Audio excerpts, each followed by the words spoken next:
बंधु हम दीपक दीवाना अहाँ के चहिता कलाकार ढोरबा मंगला चूनालाल जी अपने लोगन के बीच में छथि। बहुत दिन से अहाँ सबके इंतजार रहे कि हिनकर सबके वीडियो नहीं अबै छन, नया नया वीडियो ने अपने बना रहल छी, ई सब आखिर कतऽ गेला। बहुत सारा सवाल के जवाब अपने सबके मिलत। आइ राति 9 बजे हम सब AM फिल्म प्रोडक्शन पर आबि रहल छी, तो अपने सब जे छै से मिलब। ढोरबा जी नमस्कार दर्शक बंधु, अपने के गोर छू के प्रणाम कर रहल छी। डायरेक्टर साहब बाजि रहल छथिन उ सही बात छै, आ अपने साक्षात हमरा देख रहल छी वो सही बात है। हाँ। सही में हम 9 बजे आबि रहल छी लाइव में AM फिल्म प्रोडक्शन पर, अपने सब जो है बनल रहब चैनल के साथ। मंगला जी नमस्कार दर्शक बंधु, तो बिसरबै नहीं 9 बजे के रात सब गोटे आ रहल छी पूरे टीम के साथ AM फिल्म प्रोडक्शन पर। पक्का 9 बजे तक खाना पीना खा के सब गोटे रेडी रहो, आ सब कोई के सवाल के जवाब भेटते लाइव में।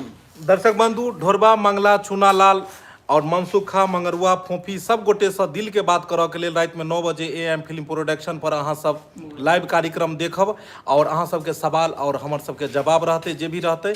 बस अहाँ सब प्यार दुलार आशीर्वाद एनाहिते देन रहियो और चैनल सबसे बनल रहू। दर्शक बंधु अहाँ सबके मन में बहुत सारा सवाल रहैया कि मतलब कहाँ गेलखिन, वीडियो नहीं एले हन, ई एले हन। हर एक तरह के वीडियो के जवाब अपने सबके मिलत। अहाँ सब AM फिल्म प्रोडक्शन पर जरूर लाइव रहब आइ रात 9 बजे।